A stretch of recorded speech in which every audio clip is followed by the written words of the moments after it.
How's it going, guys? Different type of video, gonna be jam-packed full of good information, at least I hope so. And this is geared toward how to make a bug out bag. Like, why do you need one? What should I put in it? Stuff like that. There's probably gonna be multi-part, but I'm gonna have some initial whiteboard stuff very in the beginning just to show you the full outline of what we are talking about. And then I'm gonna dive into my bag, show you what I have, but detailed. It's gonna be a different type of video than maybe what you're used to, how I just lay everything out and talk about it. I'm gonna do that, but by section, and then talk about each individual item that I have in my bag and why do I have it. Maybe give you some ideas for your bag that you are trying to create. So, like I said, I'm going off of a get home bag. You can still use this premise on a bug out bag. They're gonna be a little bit bigger though. So, initially, straight up front, right? How to build a bag or a get home bag. So there's certain things that you're going to take into consideration. At least I do. Now, mainly it is, what type of bag, which don't get wrapped up on that. Most people go for a bag immediately, but you're going to need to have an idea of what range you're going to be in. 50 liter, 80 liter, stuff like that. But it may differ. So environment, use, and distance is mainly how you can base upon what do you need. And then the next section down, which is covered up, which I'll move this out of the way here in a second, is going to also be a main contributor. So first off, this is based upon my bag. So that's why I have this up here. So first off, environment, right? My environment where I'm at, I can go from negative 50 degrees Fahrenheit to 100 degrees Fahrenheit in a solid 4-season. So myself, I run a 2-season bag. So I have one for that negative temperatures and I have one for the summertime. So summer, winter use. But you're going to need to look in where your location at, your country or your state, and how to operate around that, which we'll get into that here in a second. So your use, like we said, get home bag, bug out bag. What are you doing? So this one is get home bag. So might be different for you is if you're planning to leave your establishment or you're trying to come back to your establishment after something bad happened. Right now we are going with get home bag, and that's what my bag is tailored for. Next is the distance. My bag is a long range get home bag. It is meant for 100+ miles from point A to point B. And that is how I have it set up. And these are the tools which I'll show you on how I did this over an entire decade of getting all this stuff. I've been working on this bag for over a decade, multiple training scenarios, just all the time working on it, getting other people's opinions, how things work, testing it. I'll just probably roll some footage or some pictures and other things like that of just everything that I have done to put into this bag. So moving down, I'm going to get this out of the way and we're going to move into the next section. So normally what I base upon it is your worst case scenario. Why are you building this bag or this kit in general? So mine, as you can see up here, mine is EMP. Doesn't mean yours has to be that way. It could be something completely different, right? For your localized location or possible scenario. Maybe famine, and the list just continues on with different things. So mine is EMP, so mine is based upon that. That's my worst case scenario. No electronics, no electricity, no vehicles. You're rucking everything. There's no help from outside persons. It's all on you trying to get back home from somewhere that you're at.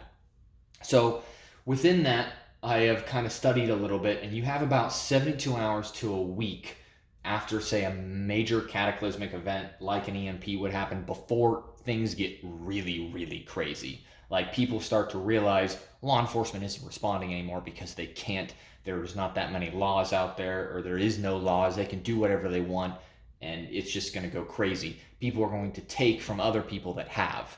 Regardless of how they do it, they're going to. So that is my window. That is what I'm trying to operate in. If I push past this, there's going to be other, items and things within my bag that I have planned for that week plus if I'm really far out. So moving down from that. So now we got our reason. Now we're moving down to requirements. What do I need in my bag realistically? So normally what I go off of is food, fire, water, shelter, protection, and then miscellaneous. And I'm going to talk about briefly, and then like I said, I'm going to show you in maybe in separate videos of each section, we're going to go in detail on what I have for this scenario and for the 100 miles of range. So first off is food and calories. The biggest thing on food and calories is you want the most amount of calories for the least amount of packable weight in your bag. The lighter your bag is, the better you can move, the quicker you can move, the more efficient you are.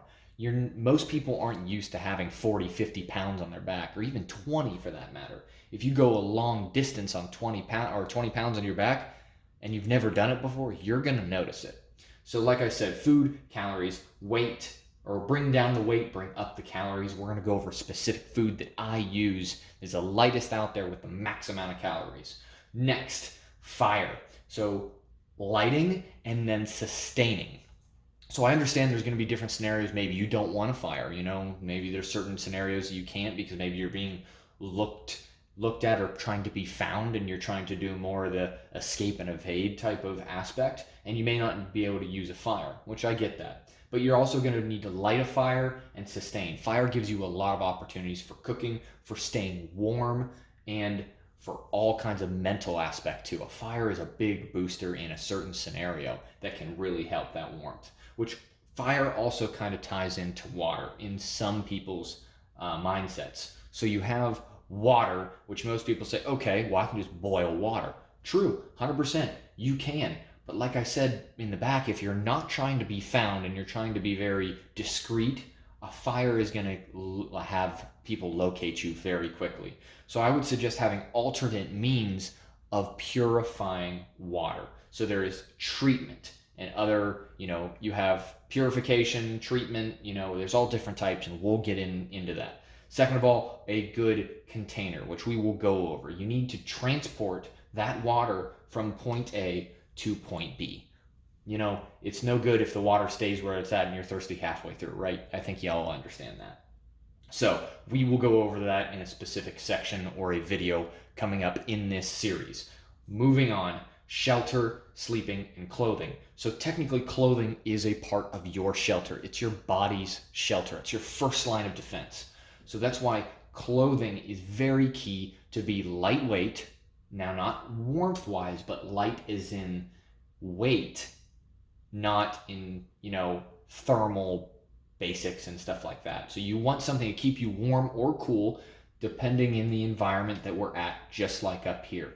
So we'll go over that, what I use, and other things like that in videos coming up. Sleeping systems, right? You want to have a reasonably good night's rest, because if you cannot get sleep at all, how are you going to traverse specific point A to point B if you can't get sleep and you've been up for 30 hours? It's probably not going to happen. Your miles are going to dwindle and you're not going to get to your end goal or end required location that you want to be at the end of the day. So sleep is very necessary, which goes along with that is shelter. So if you have adverse effects, as in some type of weather, rain, and other things like that, you need to keep wet, damp, snow, all that kind of stuff out, and you be warm throughout the night and not worry about it. So we'll go over that as well. So protection.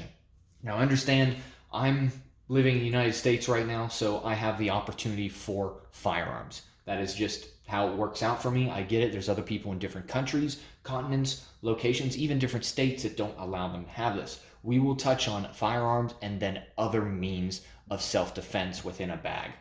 So that is a key locate or a situation or requirement that I have, as well as protection, because if you find other people that want your stuff more than you need to be able to defend your life and your stuff to keep you alive, because in essence, if they take your stuff, you're not going to be able to sustain your life anymore. So in a way, you need it.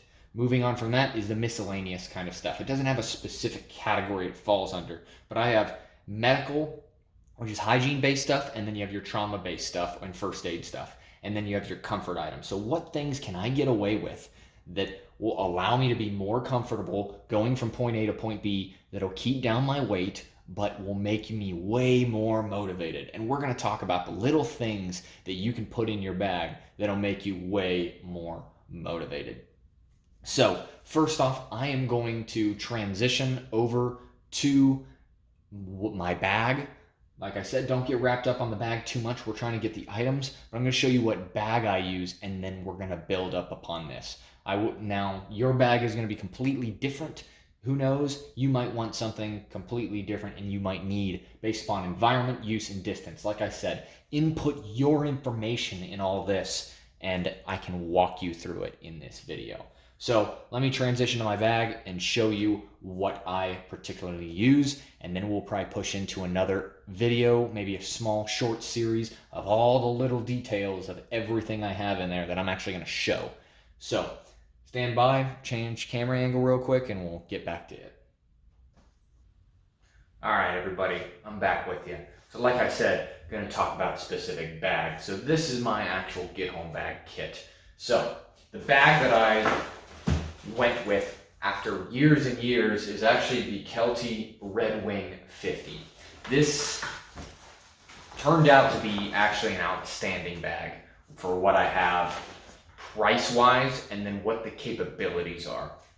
So like I kind of said, I'm starting off with my bag, showing you how I have it trimmed down to, but I don't recommend starting out you buying a bag. I'm telling you because I still do have a Kelty Eagle 128. It's a 128 liter pack. Originally that was my bug out bag, and still at times it can be, but I really transitioned to a 50 liter pack. So that's all I really needed. And the pack is outstanding. I have a specific review on it, but it's, like I said, lightweight, like I was saying originally. Very lightweight base bag. You can get into even lighter stuff. But this bag has worked out for me very, very well. Having top open or zip open all the way down, you can get access to a lot of things. Water bladder storage. For frame-wise, it does have a single aluminum frame running down the center, along with solid padded waist belt and other stuff like that to keep that weight off your shoulders and more onto your hips so you can traverse longer periods of time and more mileage without fatiguing as quickly.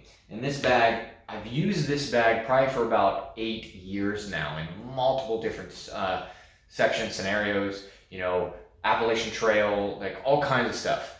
Now, I constantly keep going back to this bag, and this is pretty much it. This is what I run. Now, I found a bag that I like and I train with it. That's what I'm saying, is find a bag that you like, train with it, find those things that you don't like about it. If you don't, go to another bag. So, initially, the bag, I'm kind of briefly going over, but in the next video coming out, I am literally, like I said, going to do a deep dive of all the things in my bag, not like originally pointing them out. I'm going to talk about why I have them in there and why they have worked for me. Over a decade of doing this, I've figured it out, and I'm always still making improvements, but this bag is the best setup for me at this point in time, and I want to share you the reasons I have all those items in there. So hope you enjoy it. I'm trying to walk you step by step through it, or just even if you have a bag already made up, just follow along and see. Maybe you might get ideas, or maybe you'll get ideas that you say, I'm definitely not going to do what that guy did. So you can learn pretty much anywhere from it. So hopefully that's my intention, is just to get some knowledge off it. So if you guys like this kind of stuff, definitely stay tuned. Hit the subscribe for the next videos coming up about all the details, and hit your comments below on what bag that you particularly like to use, and then other things that you're excited to see about this video. So I hope you all have a great day, and hopefully you tune in and see the rest of the bag and all the details in it. Thank you.